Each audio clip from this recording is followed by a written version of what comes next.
Saudi Arabia is opening their financial market to all foreign investors. Now foreigners can own property in Saudi Arabia with the clear rules and easy steps. The cost of opening a foreign company in Saudi Arabia, right now there is no government fees from the Ministry of Investment.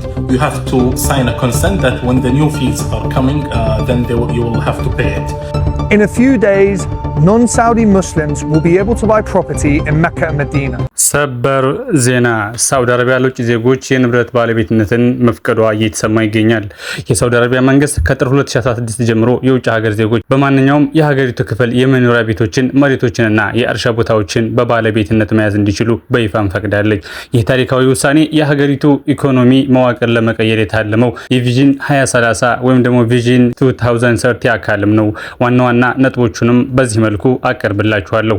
የመጀመሪያው የባለቤትነትም ክልል ይሆናል። የውጭ ዜጎችና የውጭ ኩባንያዎች በመላው ሳውዲ አረቢያ ወይም ደግሞ ሪያድና ጅዳን ጨምሮ ንብረት መግዛትም እንደሚችሉም ያሳስባል።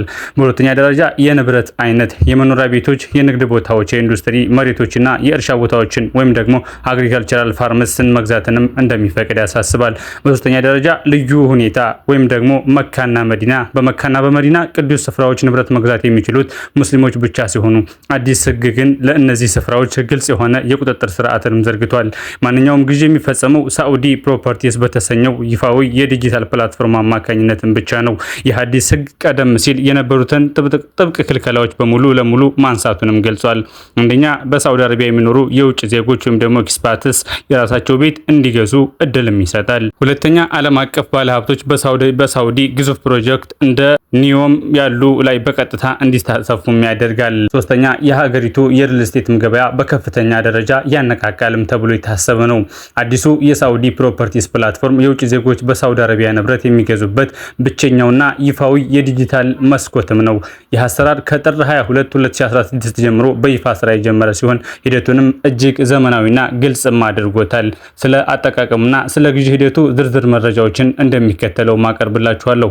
ምናልባትም ጊዜ ብሎላችሁና ጊዜ ብሎልን በዚህ ድርጅት ወይም ደግሞ በነዚህ የውጭ ሀገር ዜጎችን የፈቀደችው ሳውዲ አረቢያ የመግዛት እድል ቢኖረን እንኳ ሂደቶቹን ላንብብላችሁ። አንደኛ ሂደቱ የሚጀመርበት መንገድ ወይም ደግሞ እንደ ባለቤት ሁኔታ የሚወሰን ሲሆን የጊዜ ሂደቱ እንደ ገዢው ማንነት በሶስት መንገድ ይከፈላል። በሳውዲ የሚኖሩ የውጭ ዜጎች ወይም ደግሞ ሬዚደንት ወይም ደግሞ ኢቃማ ሆልደርስ በቀጥታ በሳውዲ ፕሮፐርቲስ ሪጋ gov.sa ድረገጽ ላይ በመግባት በኢቃማ ቁጥራቸው ማመልከት የሚችላሉ። ብቁ መሆናቸው በሲስተሙ ወዲያውኑ ይረጋገጣል። ከሳውዲ ውጭ የሚኖሩ ዜጎች ወይም ደግሞ ነን ሬዚደንስ መጀመሪያ በሚኖሩበት ሀገር በሚገኙ የሳውዲ ኤምባሲ በኩል ዲጂታል አይዲ ወይም ደግሞ ዲጂታል መታወቂያ ማውጣትም አለባቸው። ከዚህ በኋላ በፕላትፎርሙ መጠቀምም ይችላሉ። የውጭ ኩባንያዎች የመጀመሪያ በኢንቨስት ሳውዲ ፕላትፎርም በኩል ተመዝግበው የንግድ ቁጥር ዩኒፋይድ ነምበር 700 ማግኘት ይጠበቅባቸዋል። ሁለተኛ የግዢ ሂደቱ ቅደም ተከተል ወይም ደግሞ ስቴፕ ባይ ስቴፕ። አንደኛ ንብረት መምረጥ፣ በፕላትፎርሙ ላይ ለውጭ ዜጎች የተፈቀዱ የጂኦግራፊያዊ ክልሎች ወይም ደግሞ ዲዛይኔትድ ዞንስ መለየት። ሁለተኛ ማመልከቻ ማስገባት ወይም ደግሞ በሳውዲ ፕሮፐርቲስ በኩል የንብረትነቱን መረጃ ወይም ደግሞ ዲድ ነምበርና የግዢውን መረጃ መሙላት የሚጠበቅባችኋል። ሶስተኛ የግብይት ታክስ ወይም ደግሞ አርኢቲቲ መክፈል። ከግዢው ዋጋ 5% የሚሆነውን የሪል ስቴት ግብይት ታክስ ለዚኤቲሲኤ የሳውዲ ታክስ ባለስልጣን መክፈልና ማረጋገጥ ማያያዝም ይመለከታል። አራተኛ ኤሌክትሮኒክስ ምዝገባ። ማመልከቻው በሪል ስቴት ባለስልጣናት ወይም ደግሞ አርኢጂኤ ታይቶ ሲፈቀድ የባለቤትነት ማረጋገጫው ወይም ደግሞ ዲጂታል ታይትል ዲድ በዲጂታል መንገድ ይሰጣል። ሶስተኛ ማወቅ ያለበት ጠቃሚ ነጥቦች የሳውዲ ፕሮፐርቲስ ድረገጽ ሊንክና በዋና ዋና ከተሞች ለተፈቀዱ ቦታዎች ዝርዝር መረጃው እንደሚከተለው ይቀርባል። አንደኛ የሳውዲ ፕሮፐርቲስ ይፋዊ ድረገጽ የሳውዲ አረቢያ የሪል ስቴት አጠቃላይ ባለስልጣን ወይም ደግሞ አርኤጂኤ የውጭ ዜጎች ግብይት የሚፈጽሙበት ይፋዊ ፕላትፎርም በጥር 22 2016 ስራንም አስጀምሯል። ሊንኩ saudiproperties.com rega.gov.sa በሚል መጠቀም ይቻላል። አጠቃቀም በሳውዲ የምትኖር ከሆነ በኢቃማ ቁጥር፣ ከሀገር ውጭ ከሆንክ ደግሞ በሳውዲ ኤምባሲ በኩል የምታገኘው ዲጂታል አይዲ መግባት ትችላለህ። ሁለተኛ የተፈቀዱ ከተሞችና ልዩ ዞኖች ወይም ደግሞ ዲዛይኔትድ ዞንስ። አዲሱ ህግ በማንኛውም የሳውዲ ከተማ ውስጥ ንብረት መግዛትን ቢፈቅድም መንግስት የውጭ ዜጎች በብዛት እንዲገዙ የሚበረታታቸው የጂኦግራፊካዊ ክልሎች ወይም ደግሞ ጂኦግራፊካል ዞንስ በ2016 የመጀመሪያ ሩብ ዓመት በዝርዝር ይፋ አድርጓል። የመጀመሪያ ሪያድ። በሪያድ ውስጥ በብዛት በብዛት ለውጭ ዜጎች የተፈቀዱ ዘመናዊ ግዙፍ ፕሮጀክቶች ያሉባቸው ቦታዎችም ናቸው። ኒው ሙረባ ወይም ደግሞ ዘሙካብ አዲሱ የከተማዋ መሃል ተብሎ የሚታሰበው ኪንግ ሰልማን ፓርክ አካባቢ ትልልቅ የመኖሪያ ኮምፕሌክሶች ያሉበት፣ ኖርዝ ሪያድ ወደ ኤርፖርት ቅርብ የሆኑ ዘመናዊ ሰፈሮች፣ ጅዳ ሴንትራል ፕሮጀክት ወይም ደግሞ በባህር ዳርቻ ላይ የሚገኝ ዘመናዊ የመኖሪያ እና የቱሪስት ቀጠና በሆኑባቸው መግዛት ይቻላል።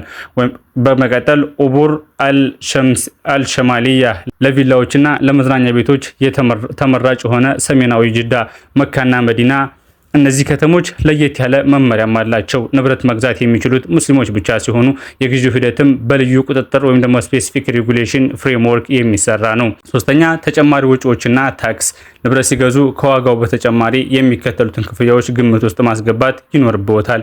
5% RETT ወይም ደግሞ ሪል ስቴት ትራንዛክሽን ታክስ ግዴታ የመንግስት ታክስ ነው።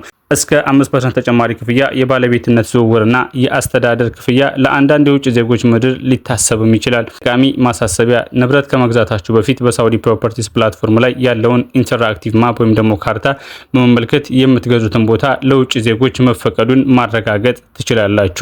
ሰይድ ኢብራሂም ለንደን አጠር ባለ መልኩ አቅርቦላችኋል። ምናልባትም እድል ብሎላችሁ ለዚህ ሁኔታ ምቹና ወይም ደግሞ በቂ አቅም ካላችሁ ሜይ አላህ ሄልፕ ዩ እያለን እኛ ብዙ እንሰናበታችኋለን።